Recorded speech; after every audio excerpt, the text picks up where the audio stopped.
நேசமிகு நெஞ்சங்களுக்கு பாசமிகு வணக்கம். இந்த நாள் இனிய நாளாகட்டும்.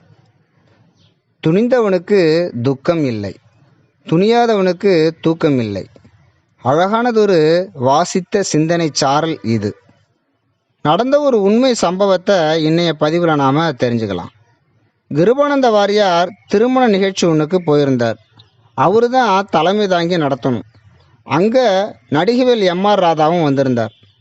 ரெண்டு பேரும் சுவாரஸ்யமாக பேசிகிட்டு இருந்தாங்க.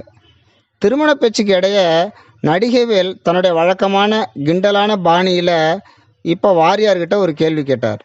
சாமி, முருகனுக்கு 6 தலைங்கிறாங்க, ராத்திரி தூங்கும்போது எப்படி ஒரு கழிச்சு ஒரு பக்கமாக படுக்க முடியும் அப்படின்னு கேட்டார். கூடியிருந்தவங்க எல்லாரும் சிரிக்க, வாரியாரோட வந்தவங்களும் தர்ம சங்கடத்தோட நெளிஞ்சாங்க. வாரியார் புன்சிரிப்போட அலட்டிக்காம திருமண ஏற்பாடுகளை பார்த்துட்டு இருந்த பொண்ணு மாப்பிள்ளை இவங்களுடைய அப்பாவை வர சொன்னார். நேற்று தூங்குனீங்களா அப்படின்னு கேட்டார். அவங்க 2 பேரும் இன்னைக்கு கல்யாணத்தை வச்சுக்கிட்டு எங்கே சாமி தூங்குறது அப்படின்னு சொன்னாங்க.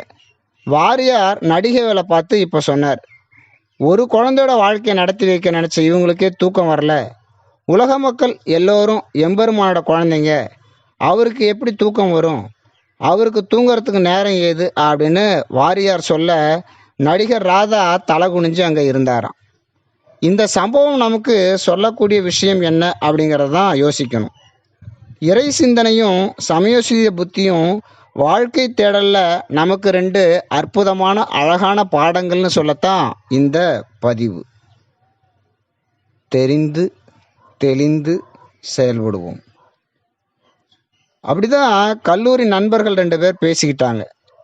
தூக்க மாத்திரை 1 சாப்பிட்றதுக்கும் நிறைய சாப்பிட்றதுக்கும் என்ன வித்தியாசம் அப்படின்னா ஒருத்தன். இப்போ 2வது ஆள் பதில் சொன்னான், தூக்க மாத்திரை 1 போட்டால் தூக்கம் வரும், நிறைய போட்டால் நம்மளை தூக்க வேண்டி வரும் அப்படின்னா சிரிச்சுக்கிட்டு இன்னொருத்தன். தொடர்ந்து பேசலாம்.